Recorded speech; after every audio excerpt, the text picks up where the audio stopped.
my arm with Toon Kings and men of Britonia. So let's set the tone, listening to the one and only. We've got to that old world charm.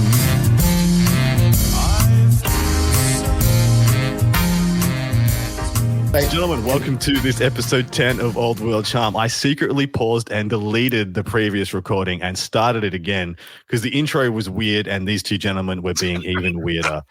So just a full bamboozle, I deleted and started over secretly. Welcome. Thank you so much for joining us. My name's Adam Cavalier. That's Danny, the sweetest of meets McDevitt, and Peter the Falcon. Hello, gentlemen. Hello, Adam. Hey, this was way less weird. I'm just going to say, way less weird than what you said before. They will never know what I said before. They will never know.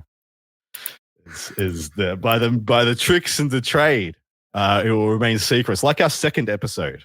Was it the Epstein stuff? Was it because I started talking about Epstein again? It was. You did it again, Danny. Sorry, not Danny. The other one. Oops. The other one. There must always be a one of us and the other one. There is a Danny and the other one this episode. Next episode, there'll be a Peter and the other one. Join us for episode 11. It's going to be great. But it's funny that I'm calling this episode 10, and we are somewhat celebrating the fact that, this episode, we've been going for 2.5 months, and this episode's mostly going to be on our reflections of the game, where it's at, 10 episodes in, given give or take, just under 3 months of the old world in, alive again, back in existence in the community. And we were talking about what we've learned so far, our impressions. Some of the good and bad lists we have written, what we like and don't like about them, the good and bad archetypes we're starting to see, the problems facing the community, and the top 3 things that we have learned, or our hibbity hot takes as we would have them. But gentlemen, how are we doing? What's new in the worlds of Peter the Falcon? How are you feeling, brother? I know you were a bit under the weather last week. Oh, I'm still terribly under the weather, but I'm making do. I'm getting by, living my best life. Still charming, Yeah. Let's be thankful for. What about you, Danny? How you doing? I'm jealous of Peter's composure right now, to be honest with you. Like, how does he manage to be charming and sick at the same time? I am none of those things. So, Pete, were you about to talk about you playing a game soon or something? Or Yeah, I've been playing some old world, and the reason why I'm able to hold my composure is because, I'm a single father of 3, so like nothing gets me angry anymore. I have no emotions. You're dead on the inside? Dead on the inside and on the outside. If you look at me, you're just like, whoa. Yeah, fair. What does Marge yell at Homer? What does Marge yell at Homer when he says that? Like, he says he's afraid of nothing and like nothing bothers him. And she yells something and he's like, where? Ah! He runs out of the room. Anyway. Probably aneurysms. It's definitely aneurysm. That is my life right now. Is just so my nieces and nephews are currently, like, my older brother is taking them through like the greatest of The Simpsons, which essentially was my childhood. And so all my interactions with them, which is Sunday, so I'd had family day hanging around, all our interactions was just Simpsons quotes bouncing off each other. Like, nice. Yeah.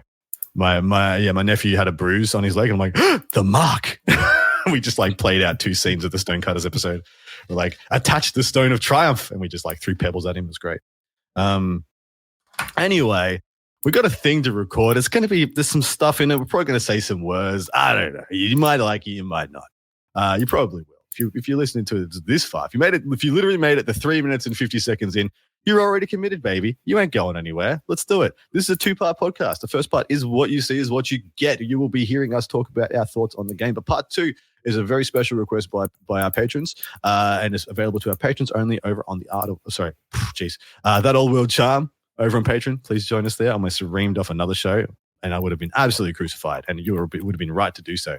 But you come and jump over there. We're going to be doing list writing fundamentals as a request of one of our patrons. And we're going to be talking through how to write a good list, how to get the most out of your core and or core tax, writing archetypes and or identifying your faction identities and making the most of them.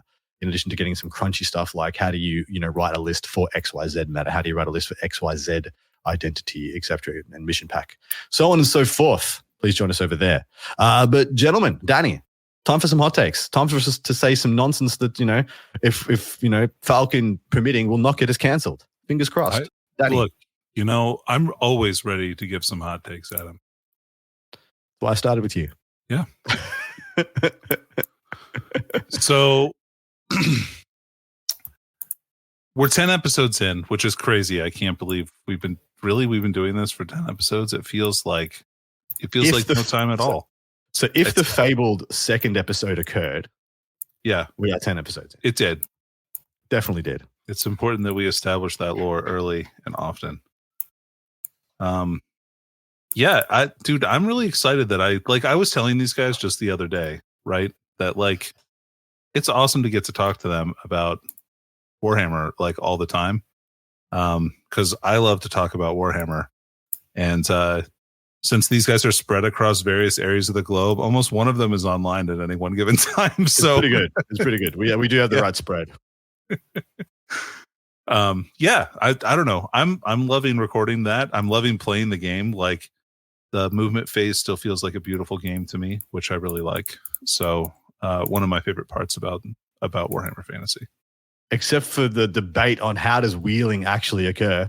We retract our apology, by the way. We said we got wheeling wrong because we thought someone had definitively figured out what wheeling is and how it actually 100% works. That's just nonsense. No one knows what wheeling is. It's a myth. It doesn't happen. It's the literal unicorn of the old world.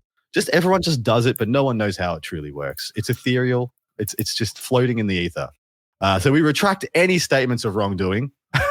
Okay. Almost certainly our take was wrong, but it's funnier this way.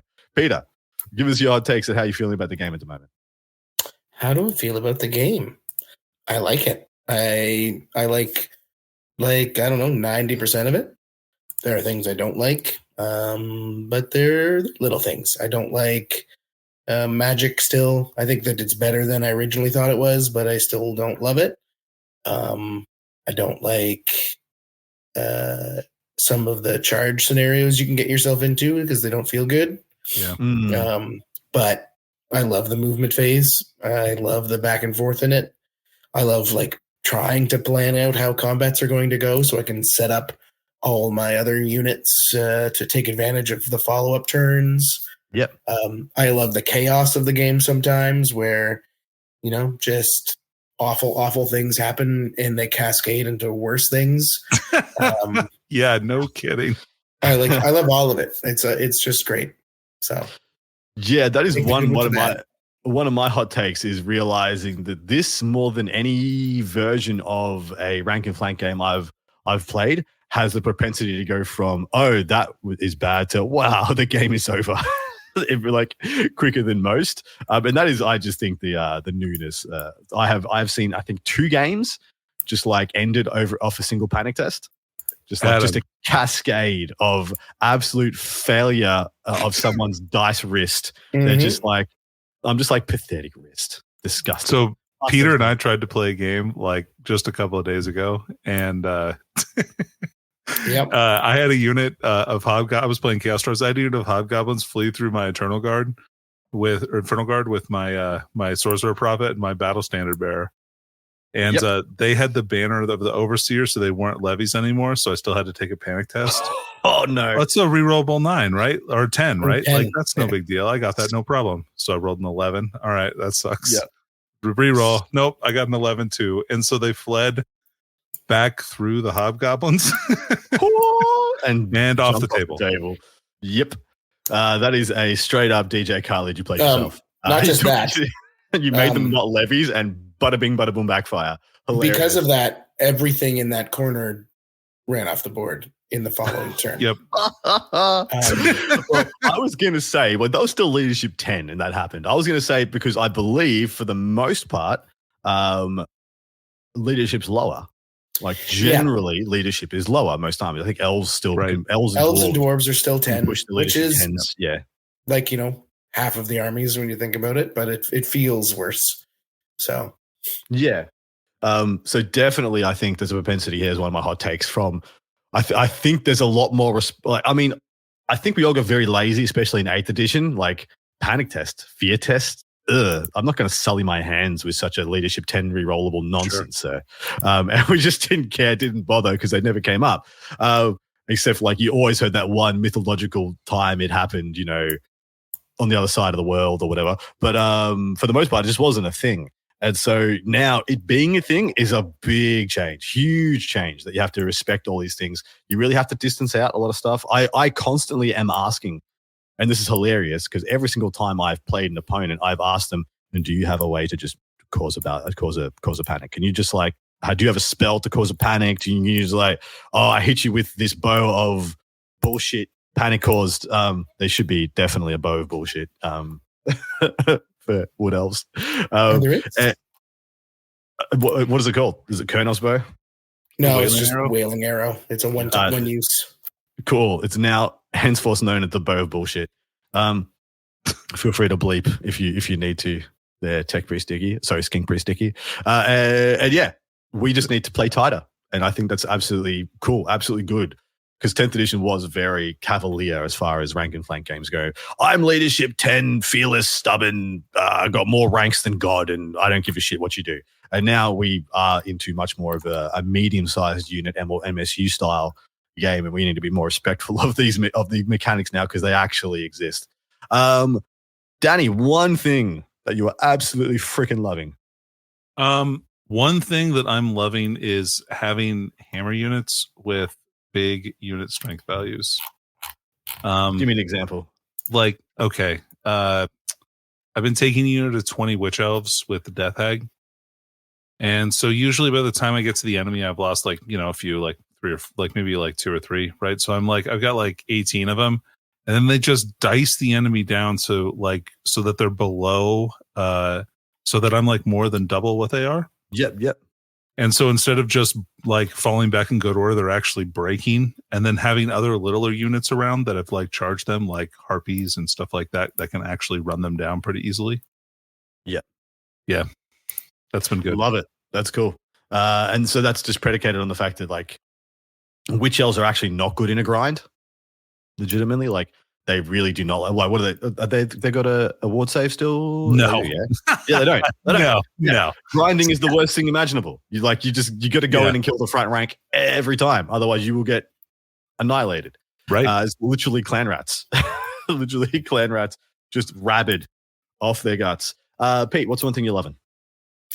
I'm really loving shock cavalry. It's just something I've always enjoyed, and they're really good in this edition. So elite shock cavalry is like my jam. I'm trying to slam them into every list I can.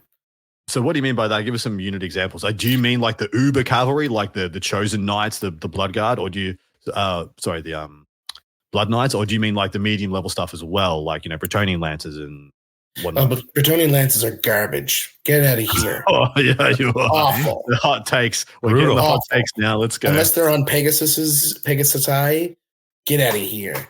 Pegasus. Pegasoi. But Wild Riders, chosen Chaos Knights are awesome. The Inner Circle Knights for Empire, Demigryphs, also Empire. I just like even Boar Boys for Orcs. I just love them. It's something that they have that like one turn where they're going to smack you. They have first charge, so I'm ignoring your rank. So they actually hit units that normally they would get bogged down in pretty good, as long as you're prepared for the comeuppance if you fail. And they just go fast, and I like going fast, man. I do think this edition has gotten cavalry the most right of any edition I've ever played of a rank and plank. Like, cavalry feel like cavalry on the battlefield. Like, you always used to see growing up watching Braveheart and many other historical yet the opposite of historical. Yeah. I think actually you're correct. Films where you see a cavalry charge and you're like, as a little boy, you're just like, yes, that's so cool. The Ride of the Rohirrim, man. Like, all these things, these epic cavalry things from my childhood and or books I've read and things, and I think this the old world has it pretty perfect. And most of it's, you're right, is cleared off counter charge and first charge. I think first charge is one of the best new rules for this edition, and that's one of my hot takes. And Any others, Danny? You got another hot take for us? Oh, sorry, we're talking about things we love. Whatever. Yeah, no, dude, there's lots of stuff I love. The other thing that I've really been loving, I've really been loving like cheap, fast units. They've been like game winning so many times for me. It's like a constant threat to like engage wizards or like charge fleeing units when they run from other units. Like it's a huge amount of versatility, and I'm really glad that I get stuff like Harpies and Dark Riders in my army that can be like super fast skirmishing units with Swift Stride.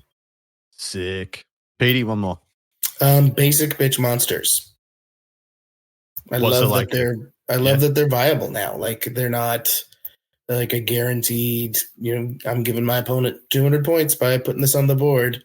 I like that. I love that I can field a Chaos Giant or something like that in a list and not feel like I made the worst decision imaginable.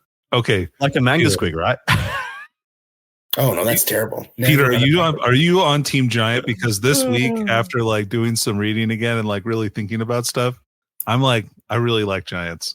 I'm not sure I'm on Team Regular Giant still. But I like the Chaos Giant. I think it's pretty sweet. He's pretty cool. He's pretty cool. For 30 extra points, that adds a lot. Yeah. 5-up armor and 6-up regen is real nice.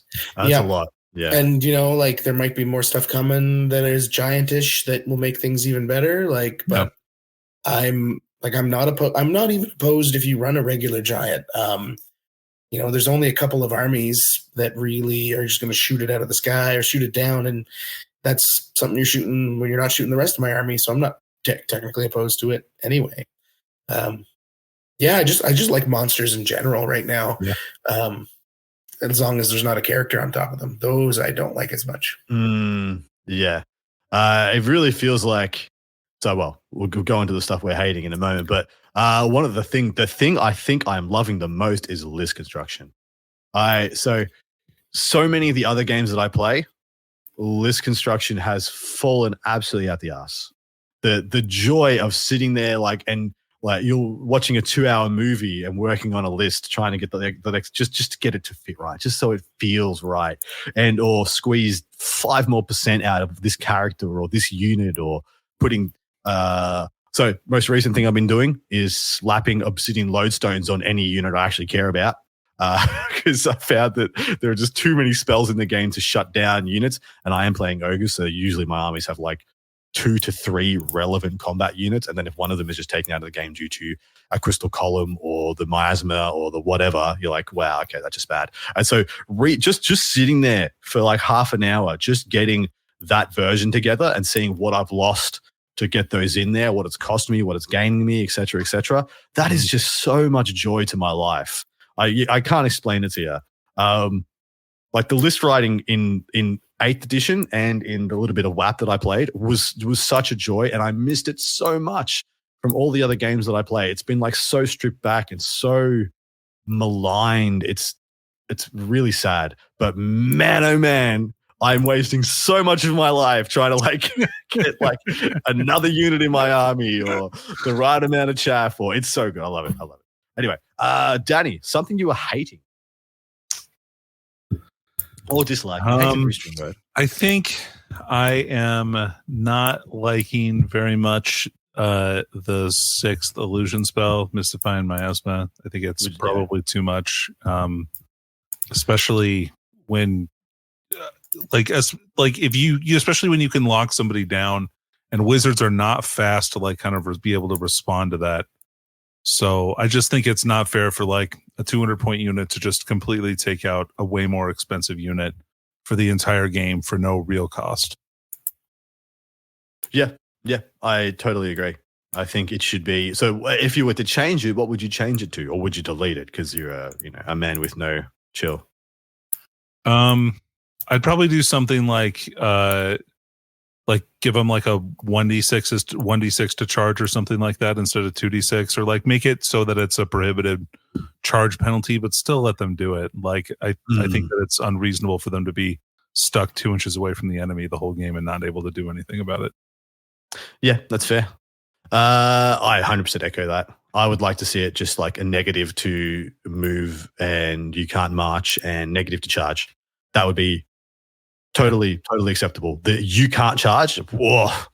So I played a game against renowned square-based gentleman, Val Heffelfinger. And whoa. Let's not call him a gentleman. Yeah, okay. Miscreant. Ruffian. There you go.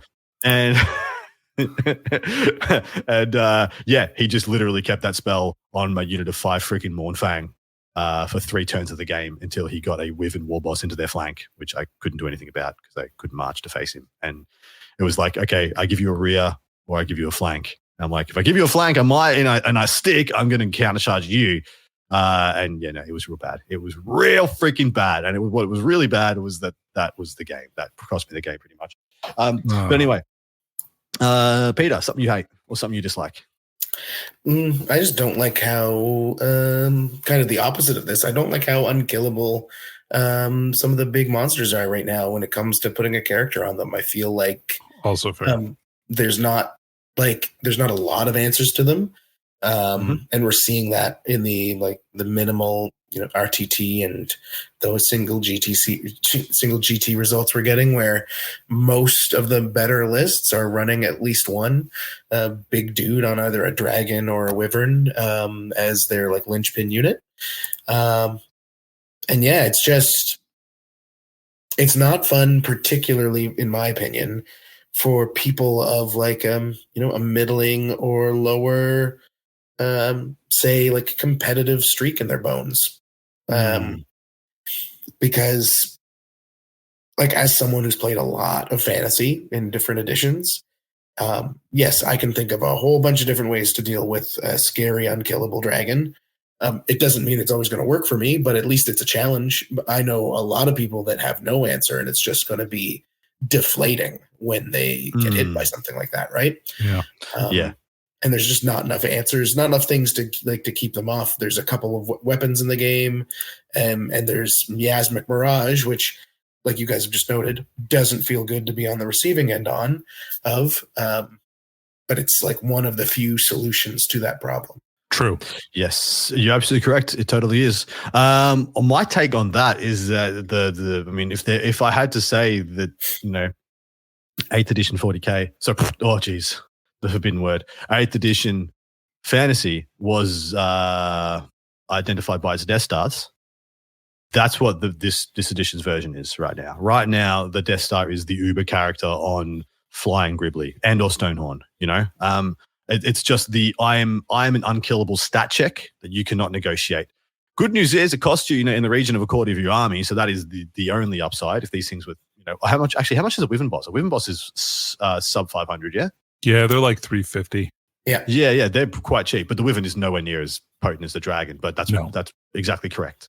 You're paying for the mobility and the extra durability rather than the damage output, because the War Boss is the damage output. But you know what I mean? Like they are that equivalent for this edition. As it sits right now, unless anything changes, that will be one of the core identities of the old world moving forward. And our ability to manage them, solve them, kill them, remove them, marginalize them, and or if we have to, comp them or debuff them so they're not a takeable or incentivized option, so to speak. I mean, it could be that we have to do something like we say, okay, cool, you can be mounted on whatever Gribbly you want, but you only get one magic item if you do so. That's it. You don't get anything else. You don't have a crazy combo, or you can't have 3 saves. You can roll any 2 saves that you like. If you've got a great armor save and a great ward save, you can use those 2, but you don't get a regen. Or you can have the ward save and the regen, but you don't get an armor save. And if I ignore any of those, you only get 1 save. So stuff like that might be a way we need to go if they do become just an overwhelming identity we can't avoid and we can't solve internally. But I think that's still, a couple of months away. We've only just started getting some results from some events, which we're going to talk to in a minute. But Danny, what's something that you hate?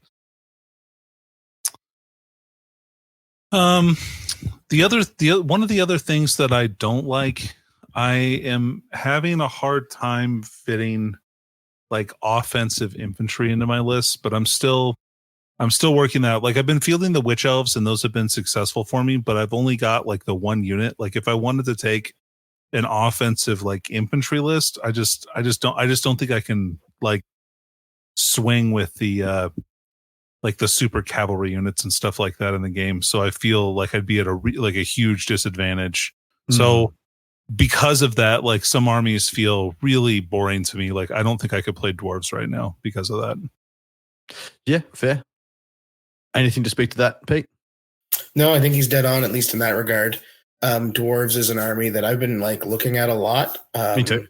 Yeah. I've never liked the dwarf play style, but I always feel like when I see an army that a lot of people are complaining about, I want to see if I can make it work. I think there's things you can do in it, but they're not exciting things. Dwarves are probably like one of the main armies that Linehammer works with. You know, take 20 or 30 rangers or more in a line, scout them out, give them great weapons and bows, and then put a character in them with a 2+ invulnerable, like a repeatable, because they can take that one rune that you can take multiple times. Like there's definitely ways to counter it for sure, but that's like one of the boring ways I think to play dwarves, and you'll have some success. Offensive infantry is really hard to field.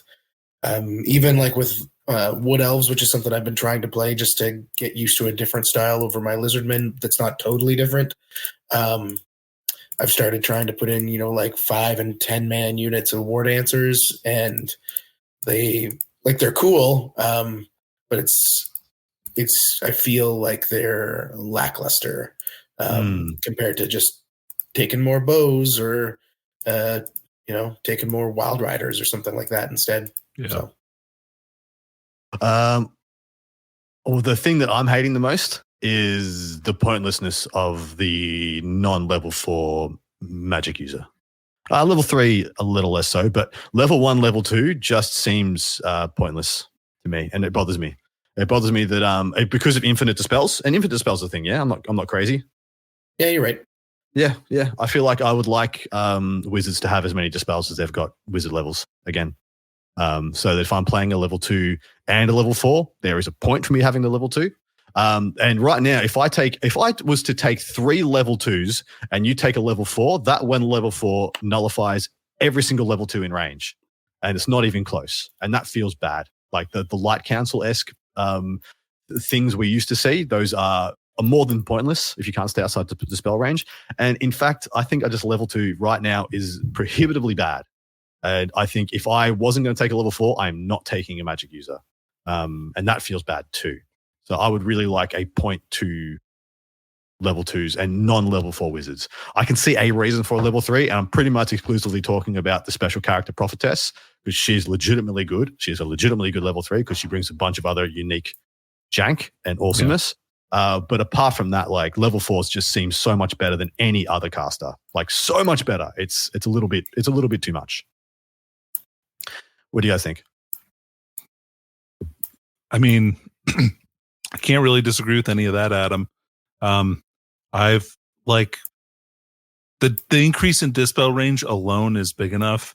Yeah. I think when you think about what you have to roll, like the level 4 versus the level 2, basically you have to beat whatever they roll by 1. Like if you think about it, because they're kind of like 2 behind, like level 2 compared to level 4. And it's tough to do that. Like it's not going to happen very often where you're going to get spells off, and that feels really bad. So yeah, I would like a limited number of dispels. I even think 4 dispels is a lot. I think so too. But that's what I think is fair with the rules that they've written for the game now.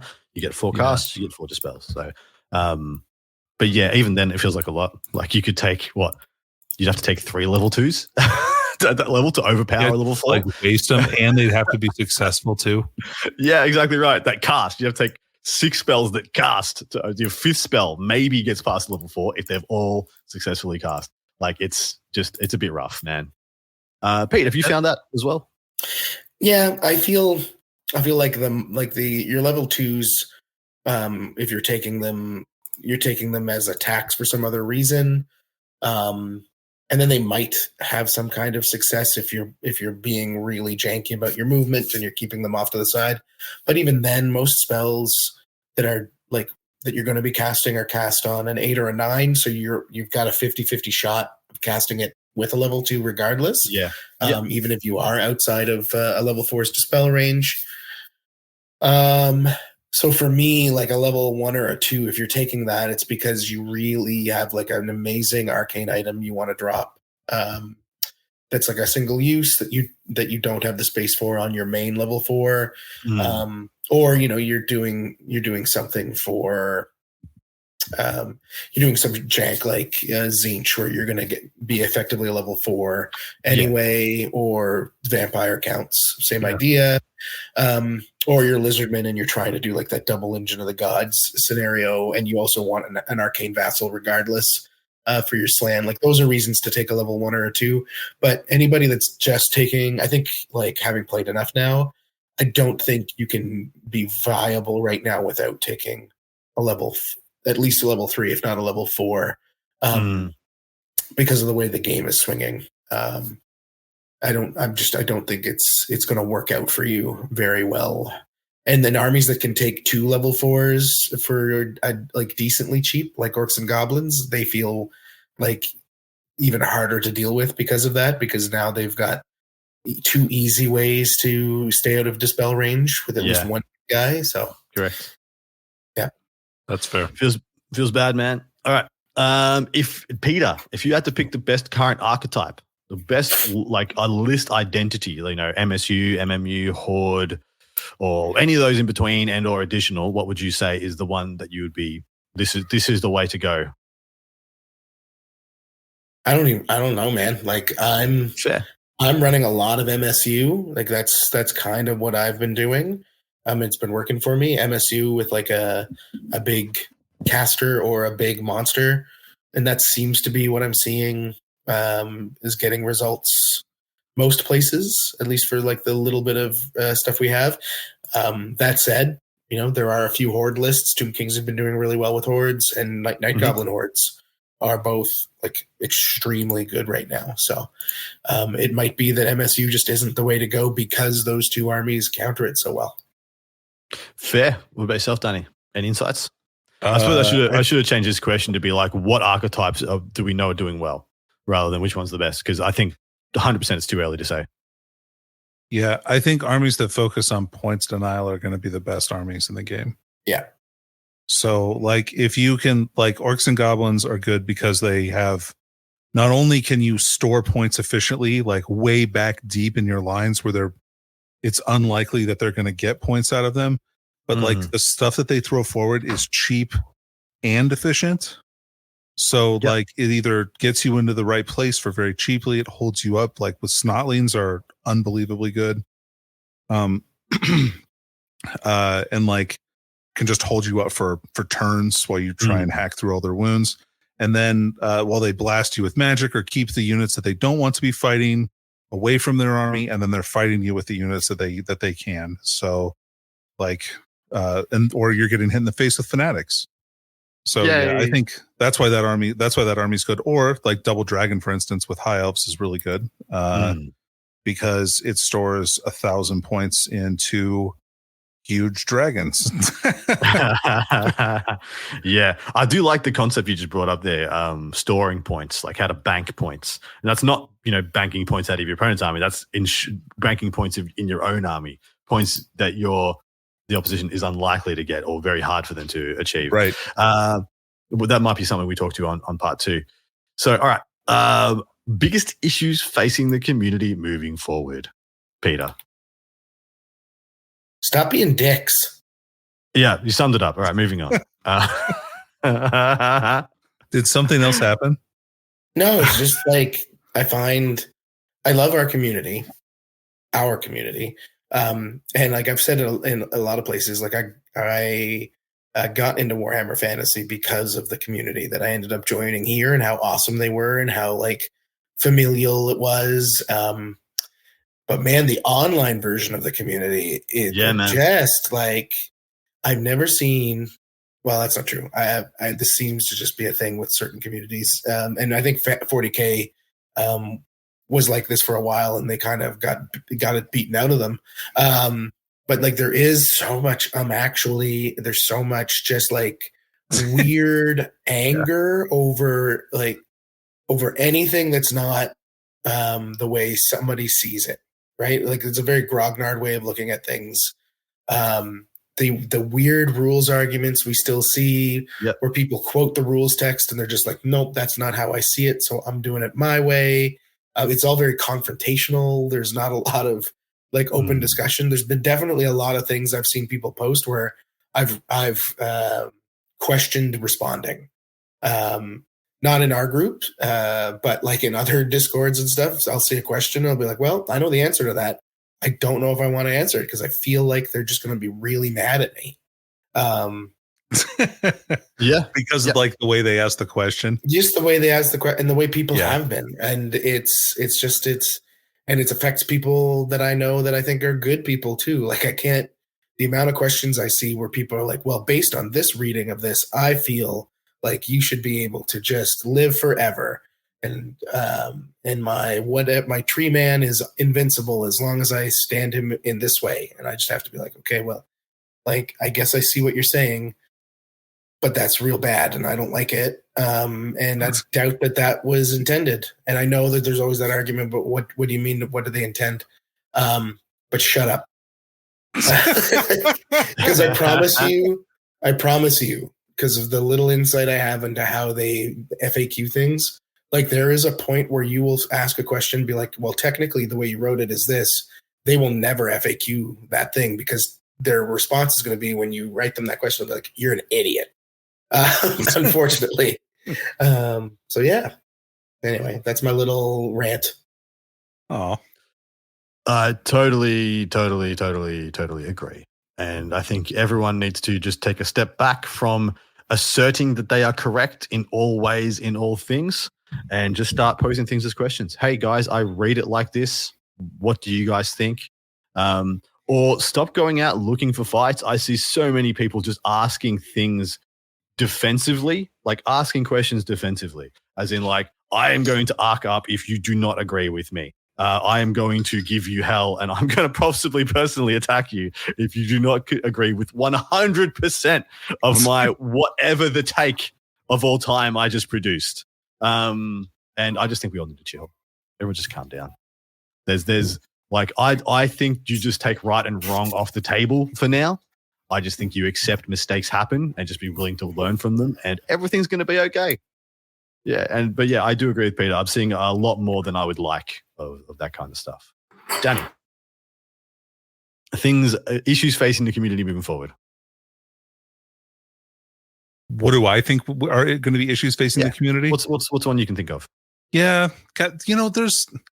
Peter brings up a really good point about just being a better community, right? I wish that were going to be the case. I think like a community, like an accepted kind of universal tournament format is something I really wish that will be a problem moving forward. I think because there's not really any kind of composition to the game and the game really needs composition.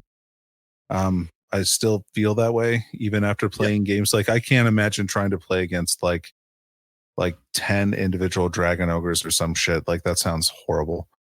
And so like us all coming to the same place with that is going to be, I think, a long journey. I'm glad it seems like most people have looked at Rule of Three as being kind of like the way that things should be. So at least there's some kind of baseline there. And so I hope it's not wildly different depending on where you're playing the game, because it's hard to have universal conversations about what's good if we're all playing like a game that has different rules. Yeah, I think that's a fair take as well. My one is much the same. I'm going to echo Danny on top of that as well, and not have any of my opinions of my own. Just build off others as I do. But I agree. I totally agree. If the game is ripe for the identity of that effing guy, that guy, to like live hard, ride free, and just do all sorts of prohibitive nonsense that wouldn't be accepted in many other places. And it's not that I'm going to even sit here and demonize that person for playing the game that they love in a way that they enjoy. If someone admits they're doing it just to be like a dirtbag, give them hell. They should feel bad. and you should not feel bad about making them feel bad. But if that is genuinely a way that they want to play the game and the rules allow them to do so, we should be accepting of that to the extent that is, as long as the rules allow it. And should we decide that we have to comp the game to make 10 single dragon ogres not a thing because it is something that is prevalent and causing people to have too many bad interactions? 100% for the betterment of the game, we should feel empowered to make that decision. But yeah, right now there are so many ripe for abuses, and the gyrocopters, the dragon ogres, the linehammer, and in all honesty, the dragons and the dragon-esque things might become that too. But we'll have to wait and see on that, because I do believe there are better adjustments that people can make in the game to mitigate those things. I think Mirage and like Crystal, just the illusion magic tree is the best way we have at the moment, even though I want it nerfed and destroyed, scattered on the wind in ashes. For what it's done to me personally, I still think it is a very good tool that we have, and there's probably some others we have yet to uncover. All right. What's the biggest thing you've learned about playing the game, Peter? Like, what's the one big thing Peter has learned? Peter might be dead. I think Peter's dead. Danny, right. Welcome to a two-man show. Okay. Big thing you've learned playing the game. Man, there have been so many things that I've learned, Adam, almost always to my detriment in this game.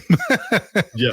Okay, so the first thing that was like kind of really mind-blowing to me was the realization that like these monstrous cavalry like characters were skirmishers. Yes. Like, and the movement that you can do with that stuff, like those characters are so phenomenal, and I'm really glad I have the option to take some in my army. Hell yeah. Good. That's a good take. Peter, are you back? Are you undead? Are you alive now?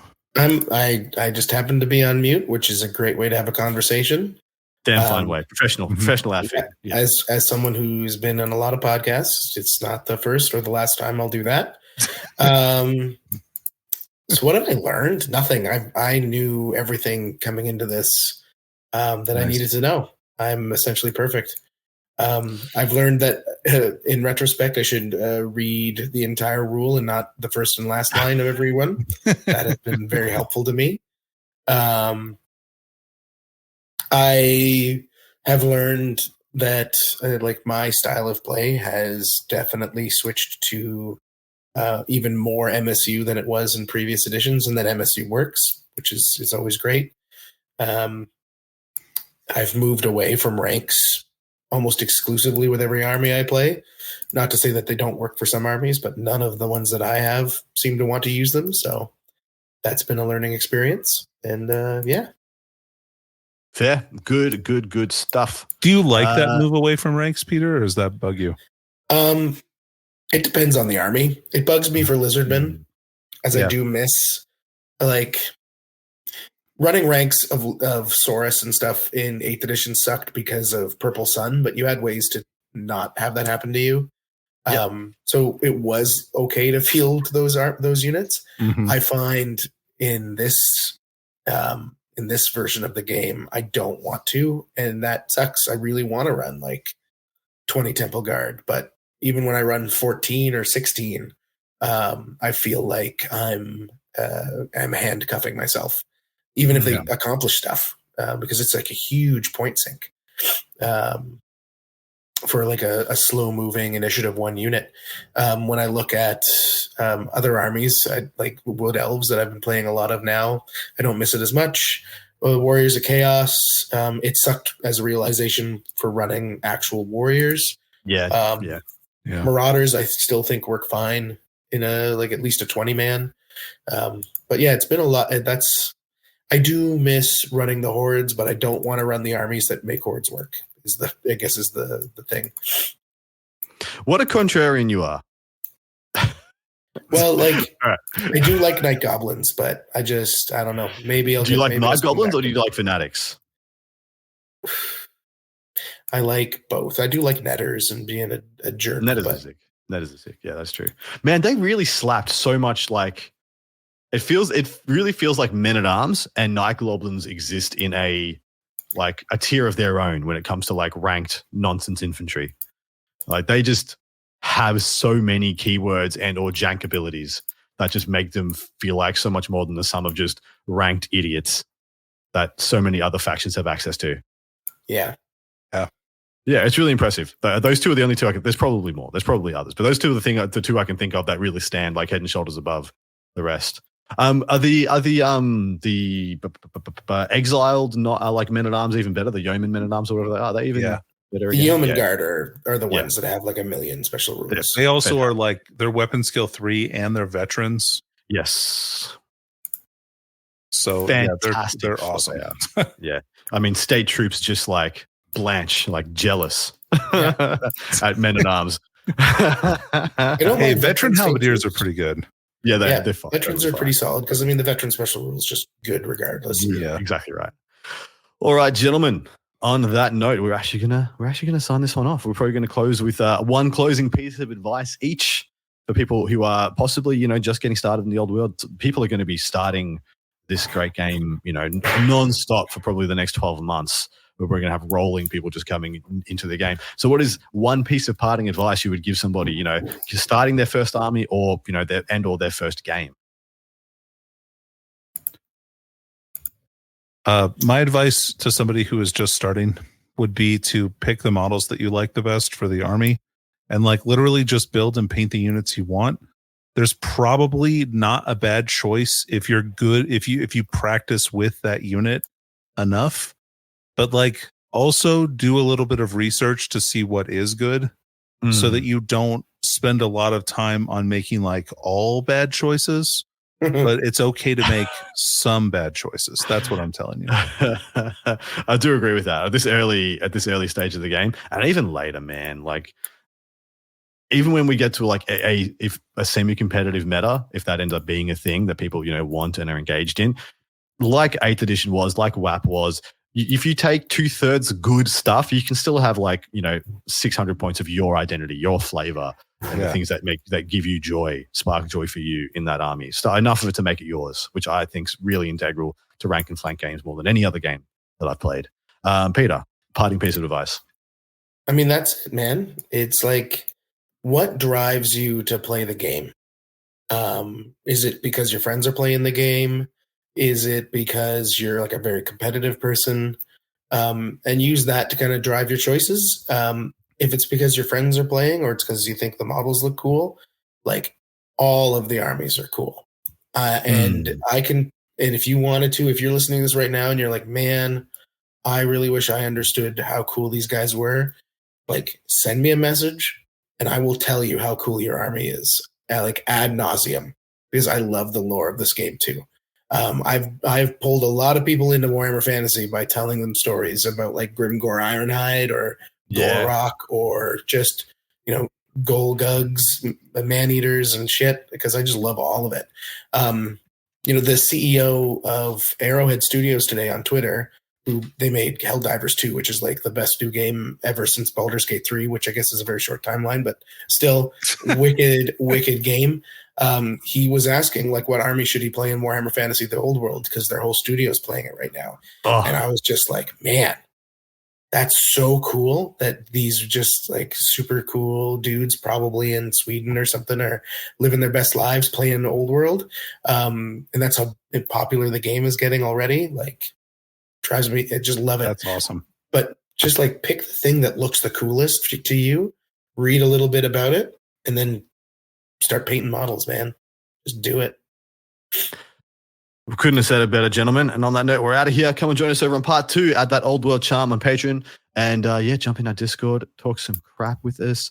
Give us some listener questions as well, like this great one we're going to be servicing over in part 2, list construction fundamentals, how to write a list for the old world, where to get started, how to negotiate some of the pitfalls, how to pick some of the better choices, some of the fluffier choices, and how to balance it with what you want your identity and or your list to be, all that and more. Come and see us there, gentlemen. Say your good nights. Bye-bye. You've been listening to That Old World Charm with those charming chaps, Adam, Danny, and Peter the Falcon. Thanks ever so much. Cheerio.